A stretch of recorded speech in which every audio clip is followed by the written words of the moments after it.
Élőt, úgyhogy mehet. Szeretettel köszöntök mindenkit, hallgatókat, oktató kollégákat,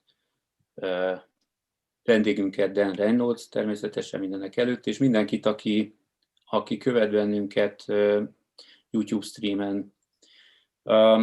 A grafika következő állomásához értünk, ezt egy néhány éve a szakon rendszeresen megrendezzük ezt az eseményt. Hát most egy picit azt próbálja helyettesíteni ez a mai, amit egyébként élőben szoktunk az egyetemen minden szemeszterindításkor végezni, vagy csinálni, ami egy kicsit azért oldottabb formában szokott történni. Most ezt próbáljuk így online megtenni. A grafikaesteknek jellemzője, hogy úgy próbál egy közösségi eseményt létrehozni, hogy annak azért általában olyan szakmai tartalma is van, ami kettős célt is betölt, tehát azon kívül, hogy együtt legyünk, azon kívül valami olyan plusz szakmai tartalom is megjelenik, amiért érdemes odafigyelni. A mai estnek két igen érdekes, izgalmas témája is van. Az este első részében Dan Reynolds előadását fogjuk hallani, látni. Dan a MOME kurzus hetére vendégünk most, egy egyhetes workshopot tart a hallgatóinknak, és ennek keretében hangzik el ez az előadás, amire azt gondoltuk, hogy talán szélesebb szakmai nyilvánosság vagy szakmai érdeklődése is számot tarthat, úgyhogy ezért gondoltuk, hogy ezt megnyitjuk minden érdeklődő felé. Ezen kívül az est második felében pedig egy díjátadó következik, amit most így ebben a formában szintén van szerencsénk egy szélesebb szakmai közönségnek is bemutatni. A Best of MOME Grafika díjakat fogjuk átadni. Erről bővebben majd viszont kicsit később fogok beszámolni. Azt mindenképpen kötelességem mondani, hogy Dan meghívását az NK támogatta, és ezúton köszönöm Simon Péter szakmai koordinációs tevékenységét, aki ezt a meghívást, a workshopot és ezt az előadást is szervezte, úgyhogy én most át is adom a szót neki, hogy röviden bemutassa Dant. Köszönöm szépen. Köszönöm szépen. Dan Reynolds, amerikai-német tipográfus, betűtervező, betűtörténész és kutató. Amerikában született, ahol a Rhode Island School of Designon szerzett BA végzettséget, később Németországban tanult, végül Angliában a Readingi betűtervezés szakon végzett. Ezek után nemrég Németországban doktorált. A Linotype-nál volt alkalmazásban, ahol betűket tervezett, a Google-nek tervezett pár szabad elérhetőségű betűt, a MyFont szakmai felügyelői között volt, a Fontnál is tervezett, és a LucasFontsnál is betűtervező volt. Az Offenbachi Typostammtisch szakmai fórum egyik alapítója, ami később elterjedt lett több városban is, mint például Bázelbe, Berlinbe, Hamburgba, Stockholmba, Bécsben, Zürichben. A lehető legaktuálisabb tudással rendelkezik a betűtervezés terén, ugyanakkor hihetetlen motiváció hajtja a tipográfiai kutatás felé is. Pont ez a szakmai alap és a kutatói eltökéltség együttese, ami Danben unikális. Én egy lengyel tipográfiai konferencián találkoztam vele, ott engem lenyűgözött a kutatásait jellemző oknyomozói szintű alaposság, amilyennel korábban még nem találkoztam a tipográfia területén. Egy nagyon kedves, nagyon élénk, kommunikatív személyiség, aki nem utolsó sorban Európa legnagyobb betűtervező cégeinél dolgozott. A MOME tervező grafika szak meghívásából kérem fogadják szeretettel jelenleg a németországi Krefeldből dr. Dan Reynolds-t, és kérem itt egy megjegyzéssel szeretnék élni, hogy ne feledjék, hogy gondolkozzanak kérdéseken is, mert az előadás végén majd lehet tőle kérdezni is. And, és most átadom a szót. And dear Dan, I would also like to welcome you on our virtual event, and the stage is yours. Please hold your presentation. So I will try to get my presentation working. And all right, so I think you can all see my screen. There's 2 dogs on the screen, or well, the same dog twice, right? All right, I guess someone will tell me if they can't see it. So thank you very much. I think I understood just a little bit of the introduction. I'm glad that you introduced me so thoroughly, because I never know how to introduce myself at the beginning of talks like this, especially things where I'm not really in the same room as the participants. So here we go. Some of the things that Péter just said are listed on the screen here. I'm not going to go through all these points. This is just a sort of general background about myself from a work perspective. I was born in Baltimore in the United States, and I moved to Germany more or less in 2001. I went away twice and then came back, and I've lived in several places here now. When Péter first contacted me about this workshop last year, I was still living in Berlin, but at the end of the summer, my family and I moved to Krefeld, quite deep in northwestern Germany. So you can see exactly where I am in relation to all of you. I was really looking forward to this workshop when I was first invited, because I have never been to Budapest or really anywhere in Hungary. So I'll have to do this now at a later event. But if you follow the blue line away from Budapest, you'll see exactly where Krefeld is. It's very close to the Dutch border. So if you're ever en route to Amsterdam for a trip, you can stop by. I used to work as a type designer. I guess you could say that my professional socialization is in type design. I still am part of the type design community. Even though products like this one that you can see on the screen, which is now more than a decade old, aren't being, it's not the kind of work that I'm actively doing anymore, although people still do use this font. I got my royalties statement from Monotype just 2 days ago.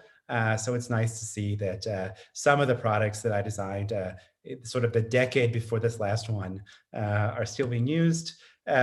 When I designed this typeface, and really most of the typefaces that I designed are from the moment just before web fonts happened. So they were designed primarily for a print-based workflow, although they are used online, and I'm very happy whenever I see that people manage to make them work in this newer medium. But my heart, I guess, is warmest when I see it used in applications like this. This is a baseball journal from a designer in my hometown. I am still a baseball fan of the Baltimore Orioles. That's the team that I followed when I grew up. And so seeing this typeface used in a publication like that is really, I want to say that this is exactly what I designed the typeface for. There are also typefaces like this one, which I released in 2017, that no one uses at all. This is Rustic. It's the last typeface that I designed start to finish. It's kind of a revival of a typeface from a German type designer, published in 1914. About 10 years ago now, I started my real historical research into typography and the history of type founding. And I finished my doctoral dissertation in 2018. I have some little images of it here. This is the actual book. I'm out of physical copies, but I still distribute PDFs. If anyone is interested, you'll hear about some of the topics over the next half hour or so. And like I said, this was done in the spring of 2018. it's really quite a text-heavy work. There's not so many illustrations in it. Here is a spread where there actually is an illustration showing how matrices were traditionally made. This is an illustration from the Klingspor foundry in Offenbach that comes up again and again throughout my research, and a little bit tonight as well. So I research primarily German type foundries that were active in the 50 years or so before the First World War. And this was the period just after type founding and most of printing had industrialized. So type foundries weren't a bunch of people on laptops in one room, but rather relatively large industrial operations. This is Schelter and Giesecke's main factory in Leipzig as it looked in the early 1890s.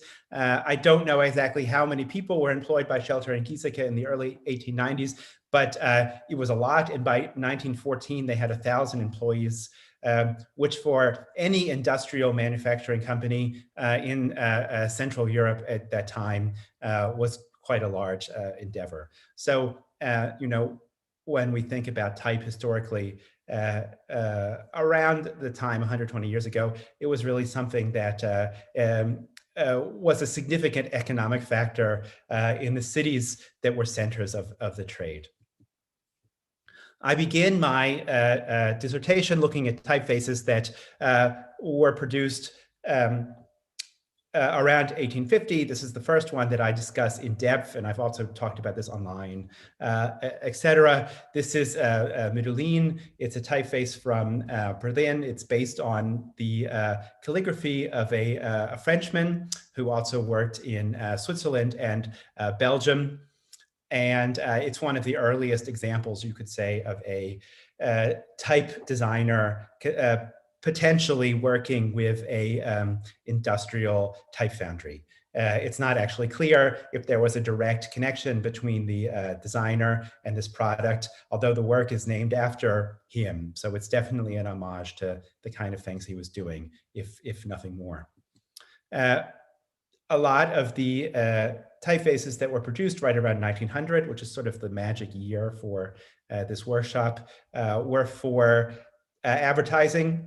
And generally what today we call display typefaces. So typefaces which are meant to be looked at rather than to read a whole page or a whole book.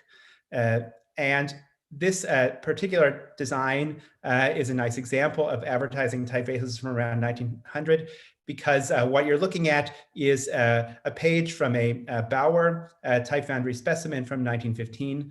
But Bauer didn't create this typeface. This typeface was created by a company in Leipzig, and that company in Leipzig sold matrices of this design to foundries all over Europe and potentially outside of Europe as well. And this was really a common feature of how type founding and printing worked 120 years ago. Originality was not necessarily what a company was after. So there's a lot of overlap between the product palettes of individual companies. And this isn't some kind of anomaly. It's the way that the business worked, because individual printing houses tended to get most of their new type from one company. So that one company had to offer everything they wanted, which meant that there was a lot of trading of products within the industry. The focus of my research for my dissertation was, as I mentioned, in the case of Medellin, the connections between external artists and designers and these large industrial type foundries. One of the most famous examples of an artist and a type foundry working together was Otto Eckmann, who worked with the Klingspor foundry to design the Eckmann typeface that was published in 1900. And Eckmann is one of the few typefaces from this period, at least from a German-speaking country, where original drawings have survived to the present. So this is one of Eckmann's drawings, and it's at the Klingspor Museum today. The lowercase, as Eckmann designed it, is really quite different from what the final typeface looks like. And I have a little pamphlet that just came out a few weeks ago that talks about a theory I have. That's really the work of the punch cutter who changed the design to make it work as type. So if any of you would like a copy of that, just write to me later and I'll send you one. The reason that we have so few typefaces from this period in German history is that most of the type foundries that were active during the first half of the 20th century were destroyed during the Second World War. So this is a picture of the Klingspor foundry, which published the Ekman typeface in 1900, taken after a bombing raid on Offenbach in 1944. And now these arrows that I have pointing to the picture are not exactly where in the building or the former building each of these things would have been kept, but this is these are the sorts of materials that were lost at Klingspor during the bombing raid, and also at many other type foundries. So these are different kinds of primary sources, which are very helpful when you're trying to understand how a typeface came to look the way that it was advertised. So a lot of narratives about the developments of particular typefaces from the late 19th and early 20th century are based to a heavy amount on guesswork, because we don't have the kind of primary sources that we would like. And indeed, the kind of primary sources that you have for typefaces from the same period that were created in Britain or in France or in the United States. So during the first decade of the 21st century, there was a lot of dispute about the origins of Accidens Grotesk, which is probably the most famous German typeface that was published during the period that I researched. And I've written a lot about this. I started writing about it in my dissertation itself, and I've published aspects of this in a few places. The easiest place to read it all, because it's very well illustrated, is on the Klim Type Foundry website. It was published on that website sort of in the run-up to Klim's Surne, which is an Accidens Grotesk revival that I'll come to again very briefly at the end of this talk. Around the time I finished my dissertation, I realized that I had sort of worked myself into a kind of method that I enjoyed with my research and writing and teaching. And unfortunately, it meant that I had little time for original type design anymore. And you know, these things that you do, like if you play music or speak a foreign language, you need to practice these things all the time. And the more time that I spent writing and researching, the less time that I spent designing. And I think by this point, I've moved completely out of this kind of practice. And it's not something that I regret, but it's something that I feel the need to explain to other designers, because it's not a mistake that happened to me. It's more that every career path develops in directions that you don't necessarily foresee 5 years or 10 years before certain things happened. When I finished my dissertation, I needed a new research project, because I had sort of realized that research was the thing that I wanted to do most of, especially in the limited time that I had available for sort of side projects and projects of my own. And so I started researching the history of 19th century German sans serif typefaces, particularly the distribution across the industry. As I mentioned with that one decorative typeface from 1900 a moment ago, a real feature of type foundries at this time was that the same design would be distributed across many different firms, also internationally.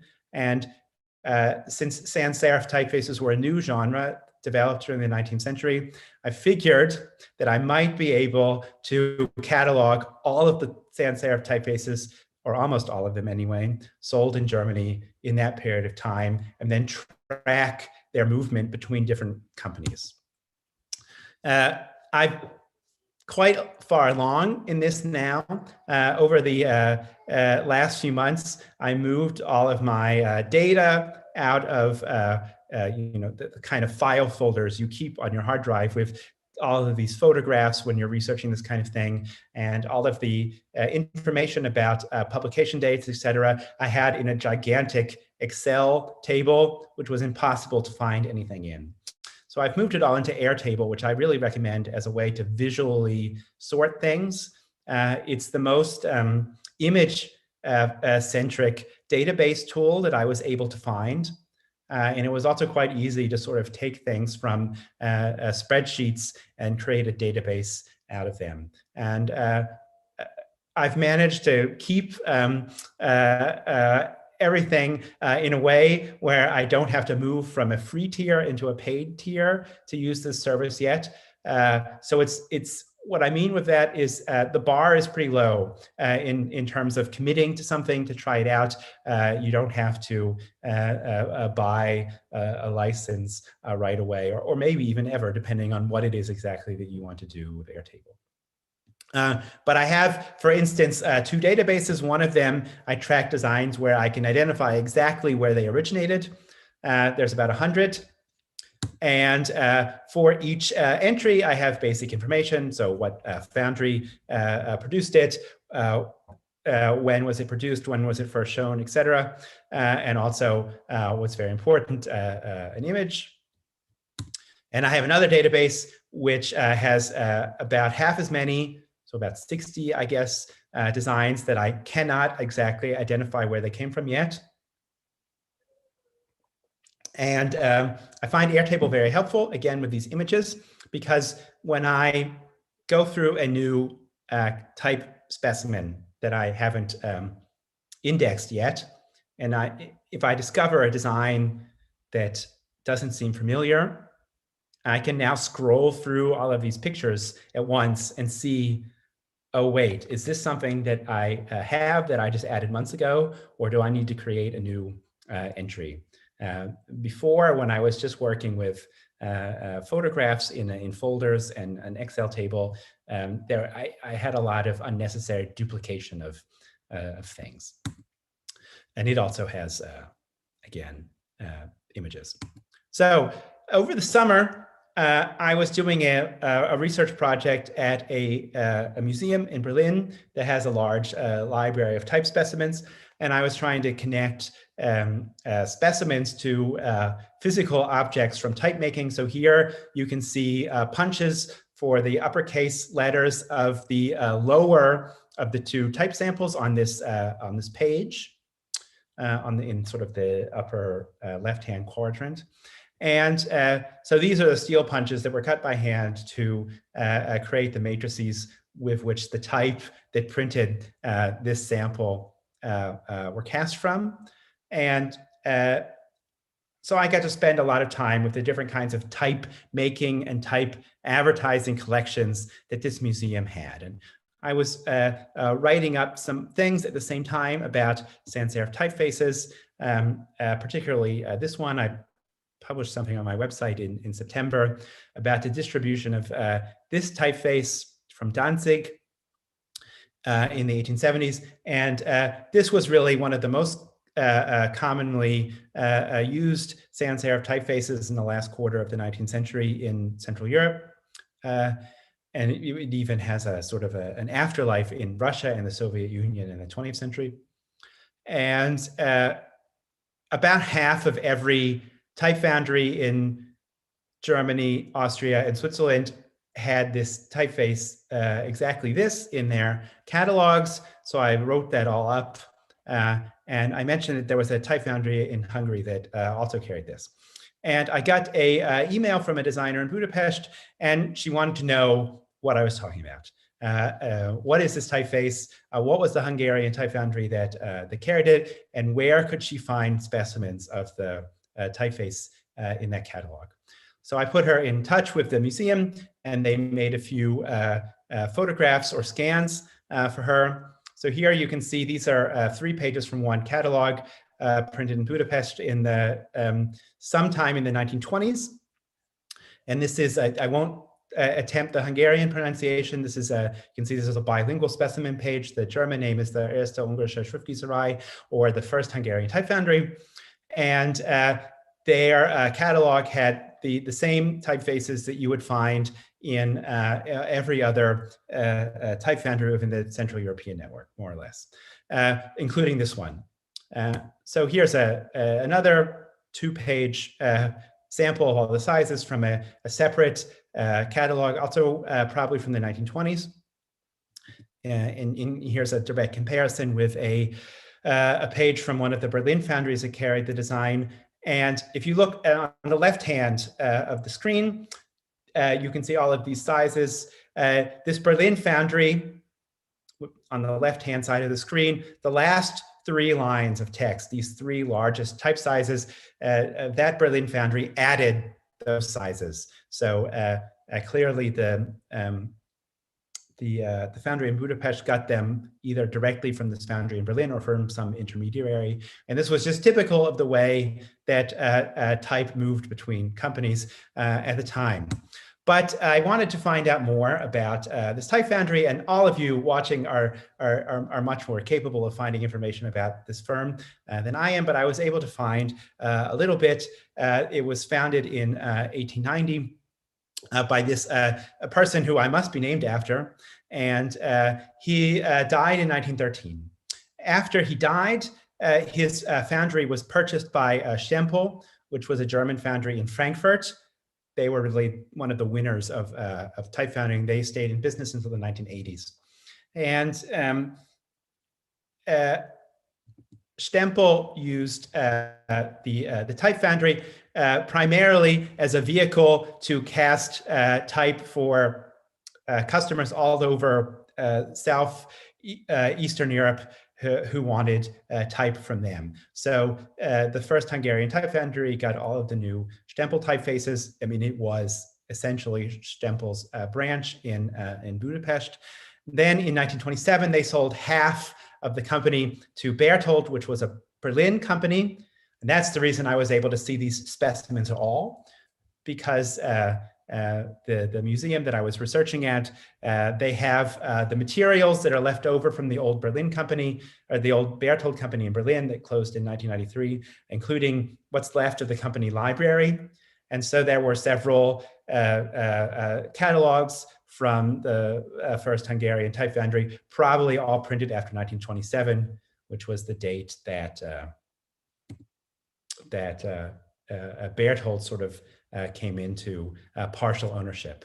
Now, Stempel, who I mentioned before, they were owned by the German Linotype Company, and the German Linotype Company was in turn owned by the American Linotype Company. And after the Second World War, the first Hungarian type foundry was nationalized. And this made the American Linotype Company very upset, because you see there's chains of corporate ownership. The first Hungarian type foundry, if they made profit, a part of that before the Second World War went to Stempel in Frankfurt. And when Stempel in Frankfurt made profit, a part of that went to the German Linotype Company. And when the German Linotype Company earned a profit, then part of that went to the American Linotype Company. And the American Linotype Company petitioned the United States Congress for restitution for arguing that their Hungarian property had been seized. Now, I don't think that the American Linotype Company in the 1950s got any kind of restitution from the Hungarian government, but this was an interesting episode that I was able to find. I don't know exactly how long the first Hungarian type foundry stayed in business. As I mentioned, it was nationalized after the Second World War. And I find mention of it and its typefaces in East German printing magazines from the late 1950s. These 4 photographs are all from 1961, as far as I can tell. And you can see here scenes that are very similar to all other European type foundries around the late 1950s, early 1960s. It's possible that the woman in the photograph on the right is even still alive. This nationalization of type foundries is something that happened in several socialist countries after the end of the Second World War. It happened in Germany with Typo Art. Typo Art is a conglomeration of several type foundries that existed before the war in the part of Germany that became East Germany. And here you can see a pre-Second World War photograph of Schriftguss in Dresden. This factory building is still standing in Dresden, and it was the factory that Typo Art worked out of until the early 1990s. if you look at the back of this photograph, now they're building student dorms in there, like sort of expensive rooms that students with too much money can rent while they're studying in Dresden. So you might be asking yourselves what this workshop this week is going to all be about. And this is what I sent into Péter a few weeks ago. I want to spend the next few minutes talking about what I mean by a typographic poster in the context of this time around 1900. So if you think about posters from the 19th century, the first thing that will probably come to mind are wood type posters that have no illustration on them. So this was printed in Oxford, and it's not entirely wood type. The larger type is surely wood, and the smaller type is all metal type. And you can see there's no illustration here. Everything is being conveyed through the text. There is a very little bit of what you could call ornament with these printer's rules that have been printed between certain lines. So if you look at between the lines between Corn Market Street, Oxford, and to be sold by auction, you can see this double line that's been printed there. But aside from these lines, everything is sort of communicated through wildly different kinds of type, and that's a very common aesthetic for typographic posters that were made around this time. This poster is, I want to say this is about A2 in size, maybe a tiny bit smaller. I have it in the basement somewhere. And this, I don't have in my basement, unfortunately. This is in the Museum of Modern Art. This is sort of equally on the other side of 1900, what posters ended up looking like, typographic posters. I mean, this was designed by Herbert Bayer, and the way that it combines an image and text and printer's rules together is more or less a style. I'm sure all of you are very familiar with it because it was developed at the Bauhaus by Laszlo Moholy-Nagy, and it prints with a very limited palette of possibilities. So you have text and you have printer's rules, and here you have a photograph which is really quite rare for typographic posters. It was the sort of thing that people like Moholy-Nagy and again, Chichold, etc., the new typographers, only started to bring into poster printing in the 1920s. Typographic posters weren't the only game in town. When you think about posters around 1900, most posters, in fact, were printed via lithography. So with lithographic printing methods, you would have a large stone and you would make a drawing on one stone for every color you would print in the poster. So here there's at least 4 colors, I think, on this poster. And this is not the kind of thing that you can do with type. I mean, maybe now with digital tools, but the way that the type is set on a curve and you have different sized letters, you couldn't do that with metal or wooden type in 1889. So lithography allowed people who wanted to have posters to arrive at a result that was, I guess you could say, more expressive than what you could get through typography alone. And again, I'm looking at things that happened before 1900 and things that happened after 1900. With lithographic posters, shortly after 1900, you start to get things that are very reduced. So this is one of the first examples of what's called a SAK plakat, or an object poster. And you see a large piece of lettering, the name of the brand, and then an illustration, in this case, just 2 matches. And the illustration and the lettering are created in the same general visual style, which again is very easy to do with lithography, because with lithography, if you can draw it, you can print it. And so this is sort of the competition that typographic posters faced. So I've showed these 4 examples to typographic posters not from 1900 and 2 lithographic posters not from 1900. Now, what does the typographic poster from around 1900 look like? I have one example, or really 2 examples that are the same piece of paper. This is one side of a broadsheet from Schelter and Giesecke. I showed the building that this was probably printed in earlier no, this was actually printed in Stuttgart, never mind. Showed the building of the company that thought this poster up. Schelter and Giesecke, in addition to selling fonts of metal type, they also sold wood type and ornaments that were cast in metal and engraved in wood. So all of these elements are printed by relief printing. And, you know, it's not necessarily the case that the illustration of this man of the trumpet matches the type, but it's not an entirely foreign illustration, I think. The reverse side of this sheet is much more poster-like. It is the size of a poster. It's about a little bigger than A2, I think. And it's printed with type and ornament. And the ornament especially is printed to color.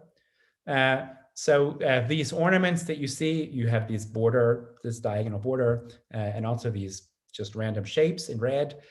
These are also products that Schelter and Giesecke produced and sold. And around this time, 1900, I think you can safely argue that these ornaments and border printing elements are just as important to the company's bottom line as letters. So you think of type foundries as making letters and, you know, typefaces, but they made an awful lot of tools that were used in print. And it wasn't really until around the time of, you know, that poster from the Bauhaus that ornament really fell away from printing, and the businesses focused almost exclusively on these letters. So what you have for the typographic poster around 1900 is letter forms and also matching ornament or ornamentation and illustrations, but not photography. So I want to show a few more examples of ornament, because there's a lot of variety of ornament. Well, there's always a lot of variety of ornament. There's a lot of variety of ornament when it comes to printing right around 1900. The first example that I want to show is ornament from Otto Eckmann. I showed his drawing, which I have a bit of on the right of the screen already.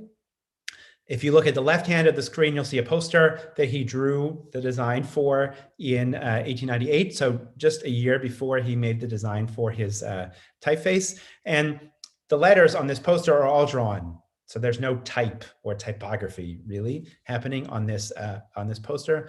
But there's a nice kind of visual integration, I think, between the letters in the poster design and the ornament that is on the, you know, comes up in the middle of the line sometimes, and the border that goes around the poster. It's all drawn by the same artist, and I think you can say it really is all coming from the same place. So, you know, it has a visual unity to it, and that was very important to Eckmann and the other designers working at the time, that they'd be able to control all the elements of the design themselves. It's part of the reason that they were so interested in working with type foundries to create cast fonts of type and ornament, because then everything on the printed page could come from them. Now, in the middle, you can see some of the finished Eckmann typeface and some of the border elements and ornaments and one initial letter that were printed or that were produced to be printed alongside the letter forms. And again, it was all produced at the same time. It was all produced based on drawings from the same designer. The work of Eckmann is very, it's based on nature, forms that you find growing in nature. Sometimes it's described as curvilinear Art Nouveau. And there's another kind of, I guess there's different camps of Art Nouveau art, and another camp is geometric Art Nouveau. And I think that Peter Behrens, who designed this opening title spread, is more of a representative of geometric Art Nouveau.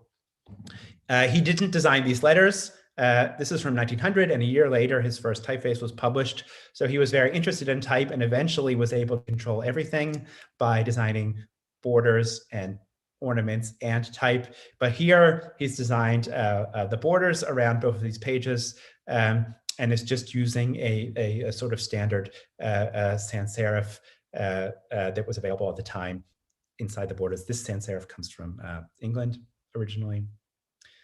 But you can see it's a very kind of personal decoration that he's introduced, but it's very different from what Ekman did here, even though they were done right around the same time.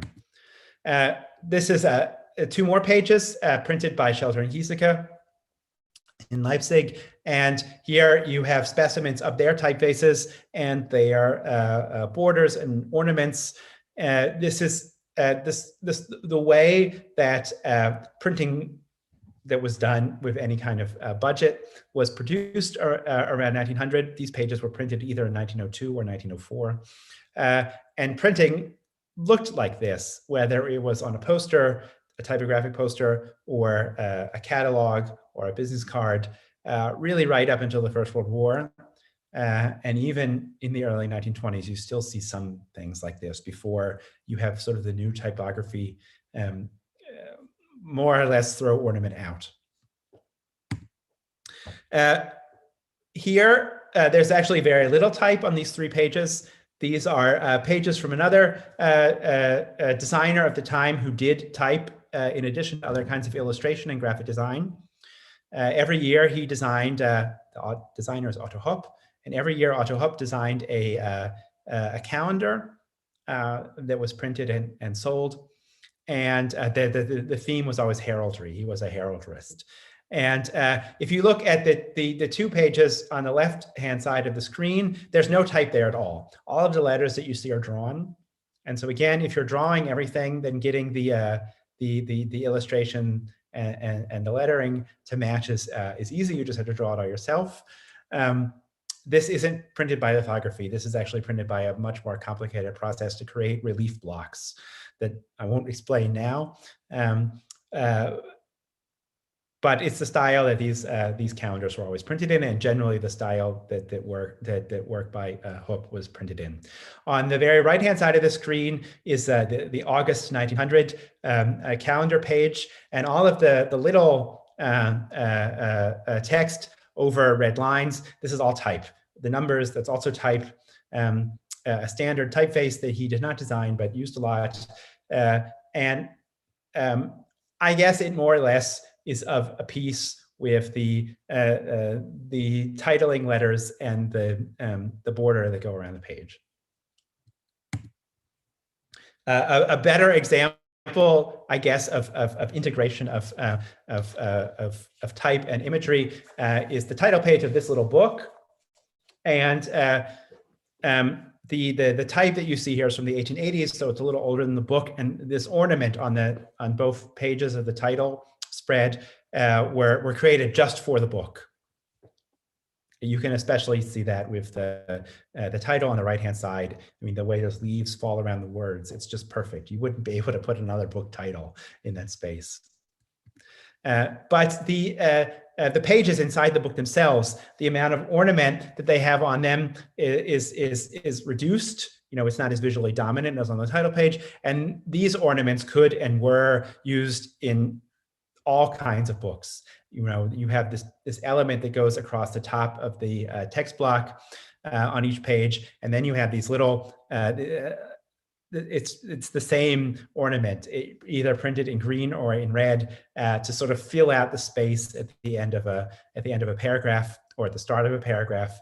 And this was just a common Type Foundry product that you would order, just like the letters. So now I'm going to close with digital fonts that are based on printed types from around 1900. I'm just showing a subset, of course, of what's available. there's probably thousands of fonts on the market that are based on type that you could loosely date back to around 1900. And there's some foundries that I'm not mentioning here at all. And this is not because I don't think that they are, that their work is not good in terms of execution or interpretation. So I'm not showing anything by the Pite type foundry that's like bite, but with a P instead of a B at the beginning. They have some very interesting 19th century digital typographic interpretations. If I would show their work and everyone else's interpretations that were good, this would go on for hours. And another thing I'm not showing is typefaces from commercial classics. Commercial classics is an offshoot of commercial type, and but they're really quite excellent products, and especially the website itself, it really has a lot of visual information also about the way that British type foundries made particular typefaces in the 19th century.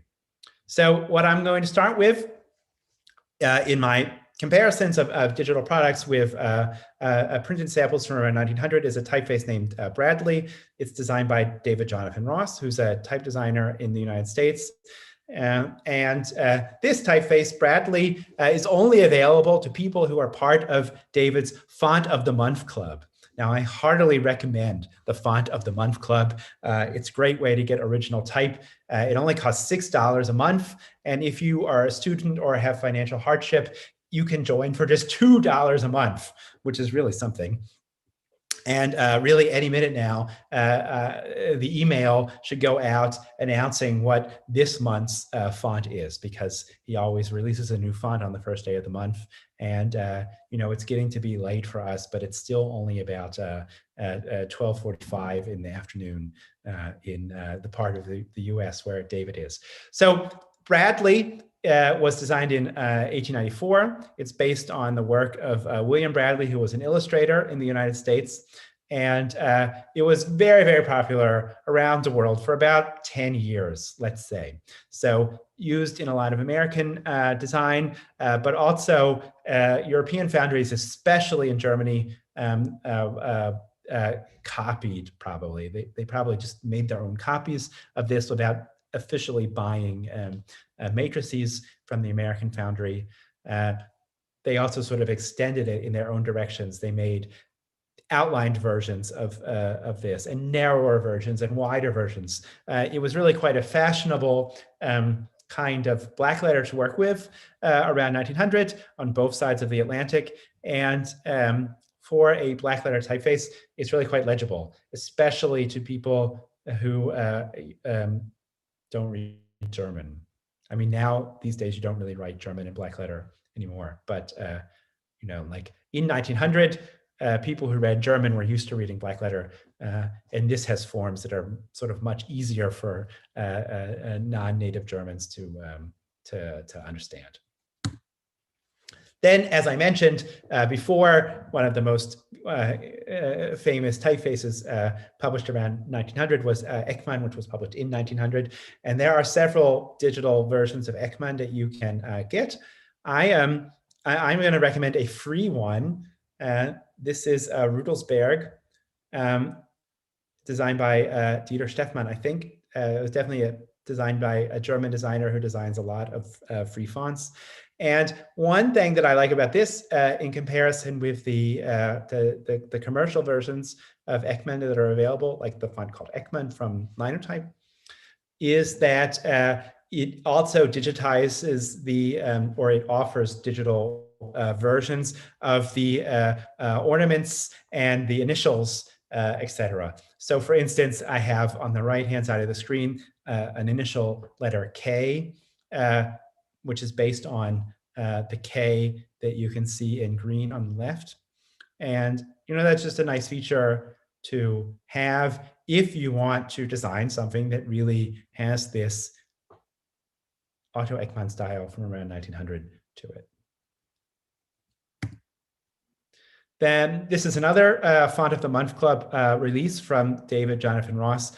Roslindale is also available over FontStand. David's on FontStand, but he doesn't have all of his products there. And we're going to talk about FontStand, I'm sure, over the next few days. But FontStand is really a kind of great app to install on your computers because it will let you try out fonts for 3 hours without buying them. So you can sort of shuffle through a lot of designs easily and see if anything is good. Well, there's a lot there that's good, but if you're looking for something specific, you might have demands. Anyway, Roslindale is based off of Divini, and Divini is another typeface that was created in the early 1890s that was just really popular on both sides of the Atlantic for a few decades. And it was copied in Europe and expanded in Europe, and really for a brief period in the grand history of typography, used a lot. I'm sure that by 1908 or so, you would have found printers all over the world who would say, "Oh, Divini, this is so overused. We can't use this anymore." But it's a good serif typeface to sort of capture the feeling of avant-garde design, believe it or not, around 1900. And Roslindale, just like Divini, comes in a lot of versions. There's many, many weights and widths and even optical sizes that David has available. For instance, the specimen that I have set here on the left-hand side of the screen, the white letters and the black background, this is with a variable font. So I entered in the exact amount of weight that I wanted the strokes to have. It's somewhere between the medium weight and the bold weight, I think. And that was really kind of a nice capability that he's built into his fonts. The Font of the Month Clubs are really, the Font of the Month Club fonts are really at the forefront of technical innovation. They're some of the most experimental variable fonts that have been brought out over the last few years are things that David has only published there. So this is very new. It came out in January. It's Arteria, a typeface by Jean-François Porchet in France. And when he brought Arteria out onto the market a few weeks ago, he mentioned that his inspiration for the design was metal signage that he had seen in Italy, and also wood type that he had used in printing workshops in New York. So, I'm sure that he did see letters that look like this in Italy and also in American wood type, but a lot of the design itself is much older than those things. I have a sample here of Gothic Condensed number 6 from James Conner Sons, New York type foundry. This was printed in the 1860s. So in terms of the history of sans serif typography, it's very, very old. Arteria is not a direct copy by any means of this typeface on the left-hand side of the screen or any metal typeface, but there are some interesting things in these old typefaces from the 1860s that Jean-François has reinterpreted in this new digital release, particularly if you look at the bottom of the lowercase t and see how the terminal, the bottom terminal of the lowercase t is splayed. Usually that stroke will sort of go around a corner and do something. Here it is just cut off. Now, you'll see really when you compare the uppercase letters between Gothic Index number 6 and Arteria, they're really very, very different. His capital letters have really no relationship at all with these examples from the 1860s. I mean, just look at the last line at those two G's. That's completely different. But if you compare the lowercase letters, there's a lot of similarity. And there's even more similarity if you compare the lowercase letters of a heavier weight of Arteria with what, in effect, was the heavy version of that same Gothic condensed number 6 design, the inspiringly named Gothic condensed number 7, also from James Connor's sons. You hear especially, you see that T again, but if you compare the lowercase letter a in both of these designs, it's really very similar. So I showed this earlier when I was explaining how I had taken a dive into trying to figure out some information about the first Hungarian type foundry. And here's a specimen of Zeitungsgrotesk as it was originally published in Danzig. And this was very recently revived by Wei Che He, who was a graduate student at ECAL in Lausanne in Switzerland. And you can get this font, Max Fett, from the ECAL typefaces website. And it's really a very, close interpretation of the source model. It's spaced much more tightly than the metal type was. I've tracked this digital sample out to make it look closer to the original.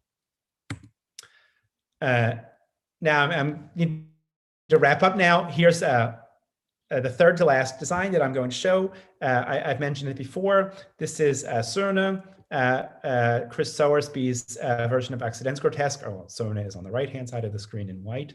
And one thing about the original version of Accidenzgrotesk is that the exact form for each letter varies quite a lot from size to size. So if you compare the lowercase a in Sörne with the lowercase a's that you see on the sheet on the left, it'll be different from almost all of them, or probably from all of them, because there's not necessarily one definitive way that the lowercase a in Accidenzgrotesk looks. They were, at that point, all the sizes were still cut by hand individually. But with digital type, especially if you have a typeface that doesn't have optical sizes, you have one version of a letter and it can be scaled up or down to any conceivable point size. But this is in general a very faithful interpretation of Accidenzgrotesk, even if the small details of the letters are not outlines of what you would have found in metal type. This is from Chris Sowersby as well.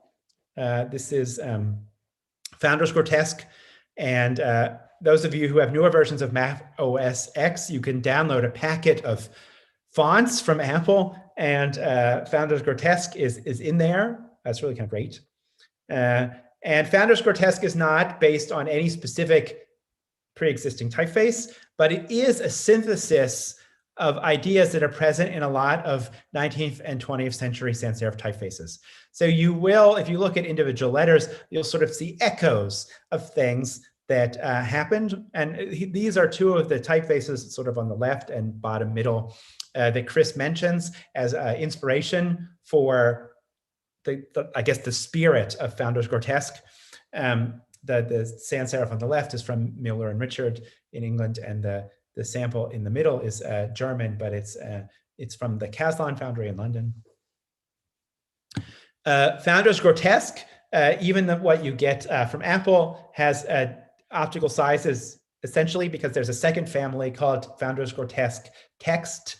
And Founders Grotesk Text's letters are very closely on the spectrum of historic sans serifs related with this design from Caslon. If you look at, sort of what's going on at the bottom of the lowercase t, again, it's not traced from historical models, but it's inspired by the kind of language that they were using. And this is not me projecting onto Chris. This is what Chris himself says about the design of his typeface. The last typeface that I'm going to show is also a synthesis of 19th century sans serif designs. Its individual letter forms are all much further away from their source material than is the case with Founders Grotesk. This is Work Sans. It's a Google font, a very good Google font from Wei Huang. it has many, many weights, and it also has italics. I'm just showing the regular in comparison with two common sans serif typefaces that were sold in Frankfurt around 1900. And the letter forms are not exactly mirrored in work sans, but Wei was looking at these designs and a few others to try to figure out what an old-fashioned sans serif looks like and what it means and what separates things like this from typefaces that come much later, like Helvetica and Univers, etc. So that's it. I hope that you have questions. I guess I'm going to see most of you over the next few days. And so you can ask me any questions then over the course of the workshop too. For other things, here are my details via email and Twitter. I use Twitter a lot, so.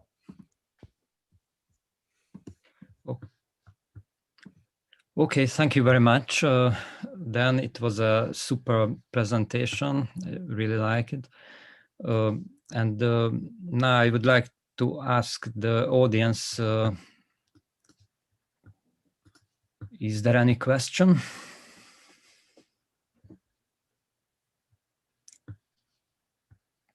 To Dan? Don't be shy.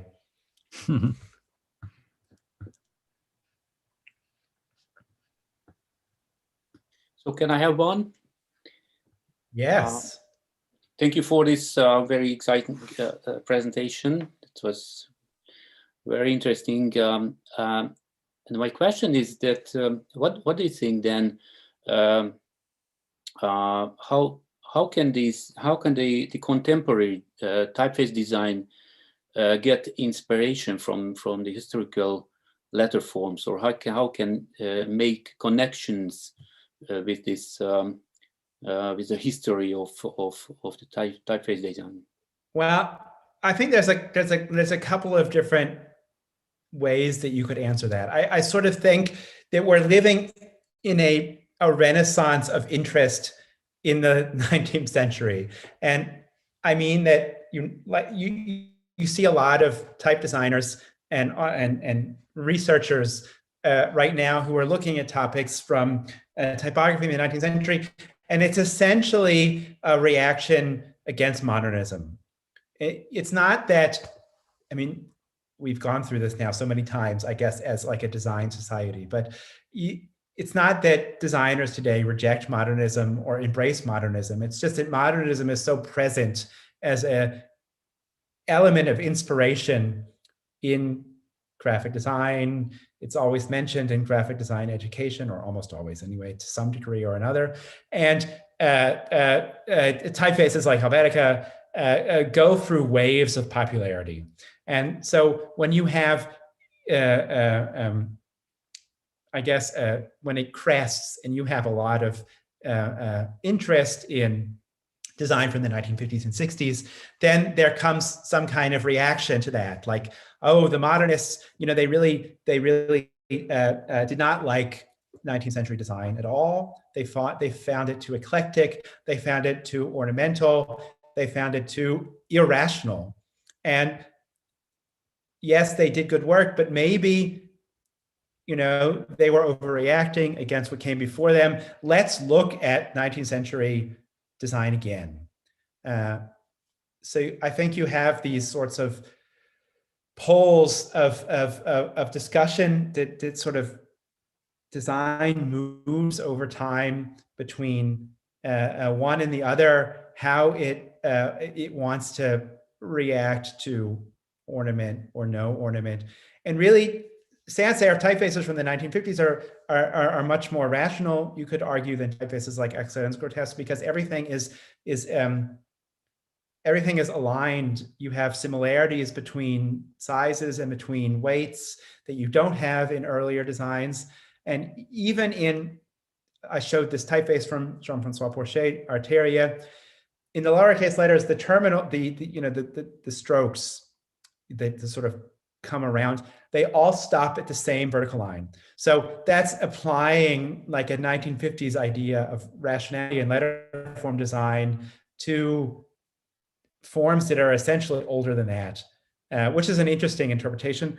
But I sort of think that this, you know, as designers, we've been here before, sort of trying to reassess the 19th century.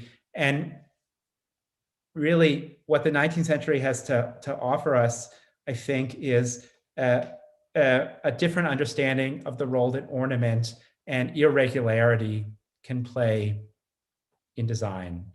I don't know, like if you look at logos for Silicon Valley firms right now, they've all gone in the opposite direction. You had very eclectic logos 5 years ago, 10 years ago, and now everyone has the same sans serif typeface style, more or less, for the logo. There's very little differentiation between the way that Facebook presents itself and the way that Google presents itself and the way that Apple presents itself. This will all change, and then it'll happen again, I guess.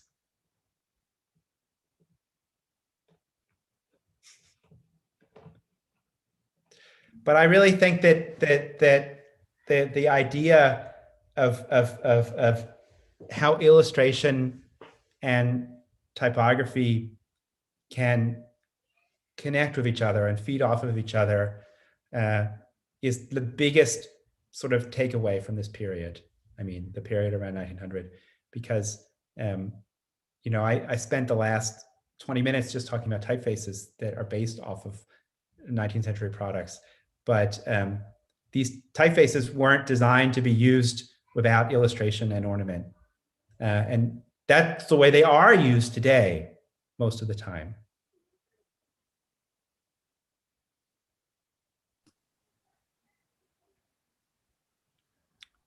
Okay, thank you. And other questions? Students, maybe? You can type things into the chat too.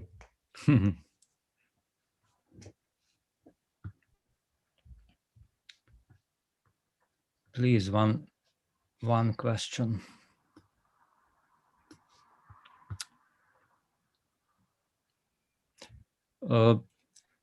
Then at the introduction part, I told them that try to figure out some questions, but it looks like they are not ready. Maybe the next days, because we will have a workshop.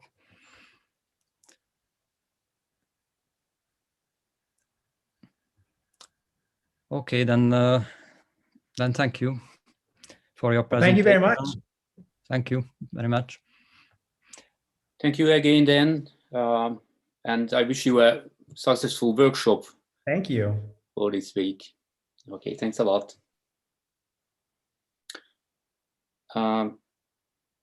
És akkor most rátérnénk az est második programjára, ahogy említettem az elején, most pedig egy díjátadó következik.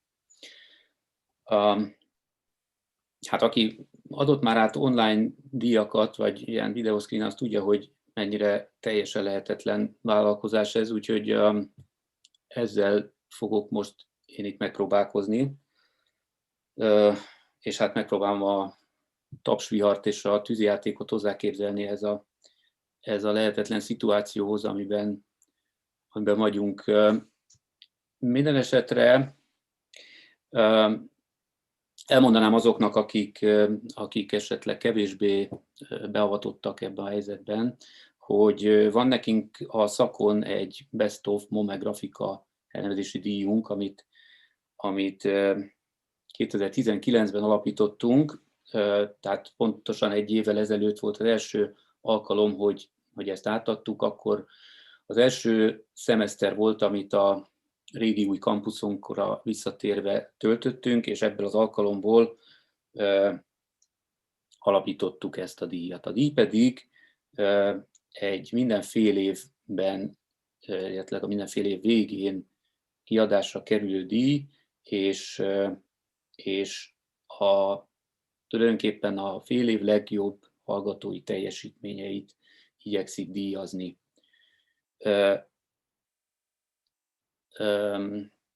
A fontos sajátossága a díjnak, hogy ezt a hallgatók szavazzák meg, tehát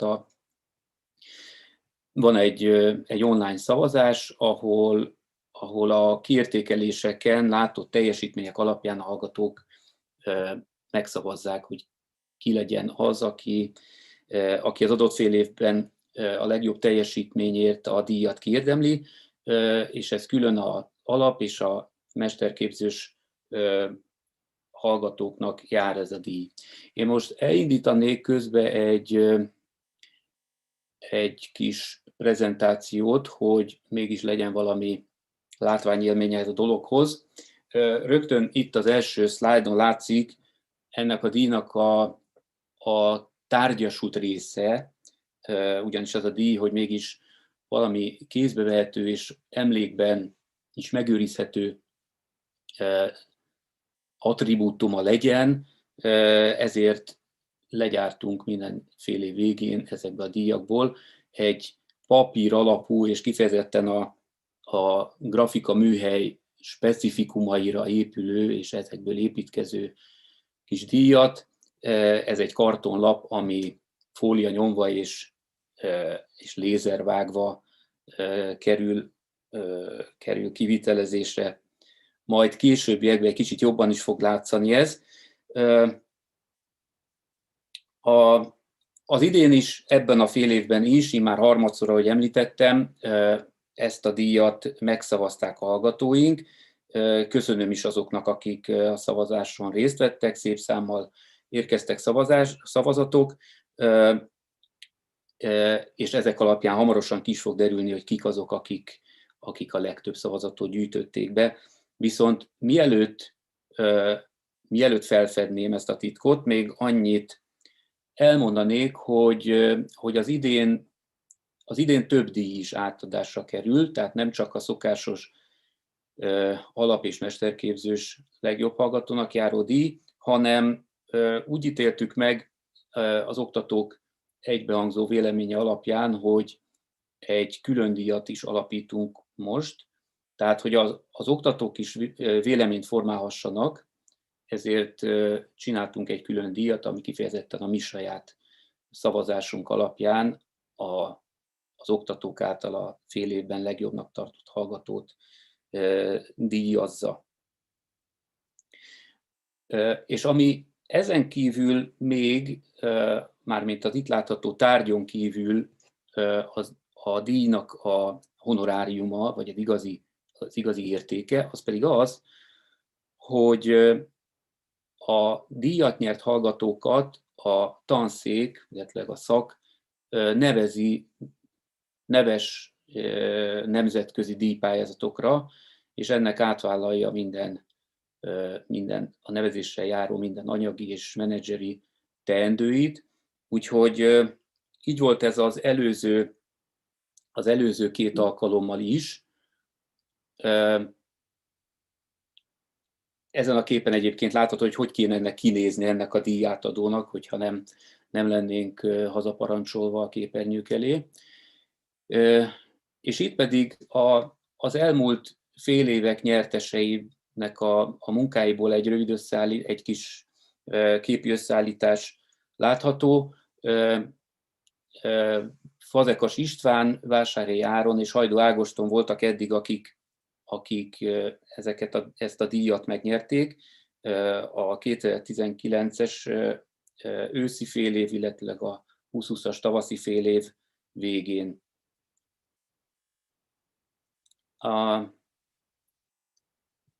A szavazás eredményének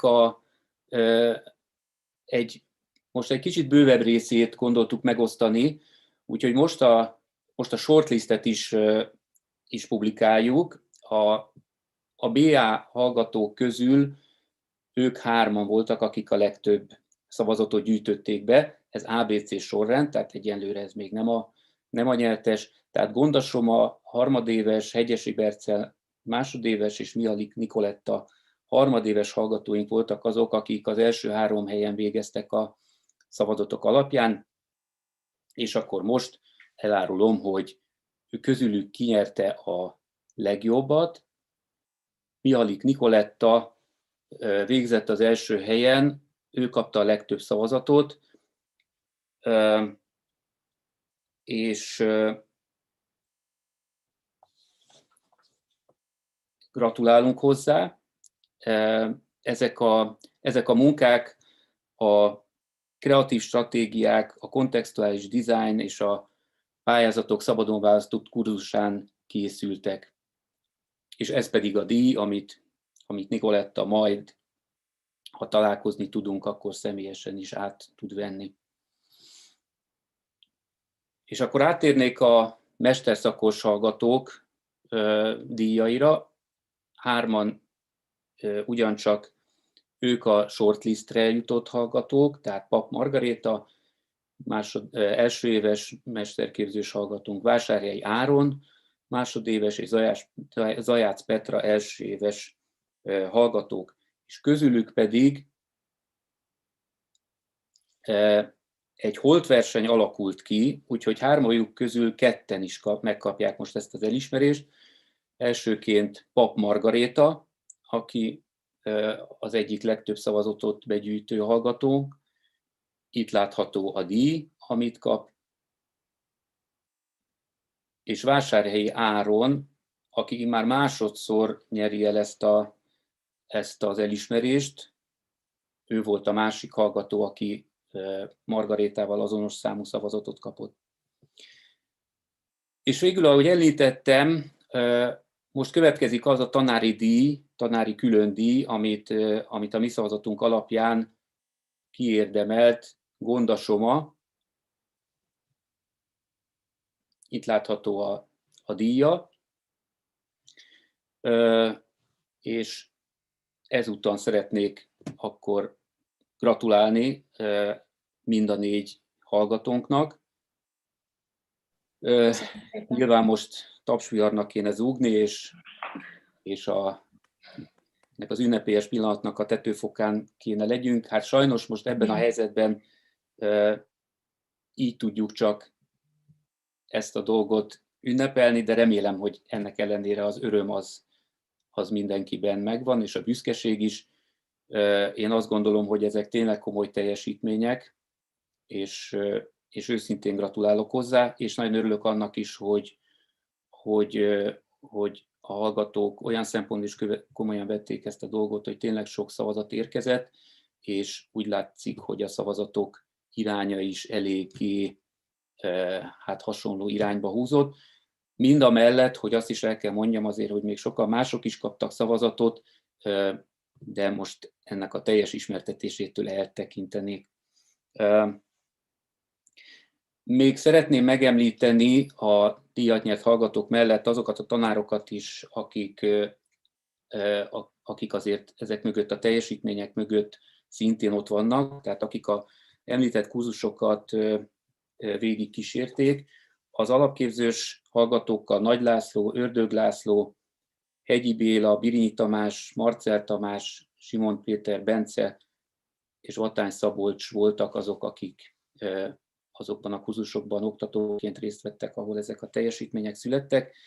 A mesterképzős hallgatókkal pedig Balladóra, Grillus Ábris, Lakner Antal és jómagam volt örömünk és alkalmunk együtt dolgozni. Úgyhogy örülünk együtt ezeknek a díjaknak, és még egyszer gratulálok hozzájuk. És szeretném végül megköszönni azoknak a munkáját, akik ebben a mai estben is nagy segítségünkre voltak. Először is a díjak kivitelezésében szeretném Szili József segítségét megköszönni, ő, aki a Techpark grafikai műhelyének a vezetője, és a díjak kivitelezésében rá tudtunk számítani. Szeretném megköszönni Horváth Natáliának, szakos menedzserünknek egyrészt a pályázati munkáját, az NK pályázatban való hatalmas munkáját, valamint a mai estnek a szervezésében is. Ezen kívül Hegyi Bélát szeretném még megemlíteni, aki most már szokás szerint a Zoom-os technikai szupportunkat tartja kézben, és végül, de nem utolsó sorban még egyszer Simon Péter Bencének a Dan Reynolds meghívásában, illetve a workshop szervezésében végzett szakmai koordinációs tevékenységét. És köszönöm még egyszer, köszönöm a figyelmet mindenkinek, még egyszer gratulálok a díjak nyerteseinek, és köszönöm Dan Reynoldsnak is az előadást. Thank you, Dan, for the lecture. Köszönöm. Thank you. Bye. Viszlát mindenkinek. Köszönjük szépen. Sziasztok.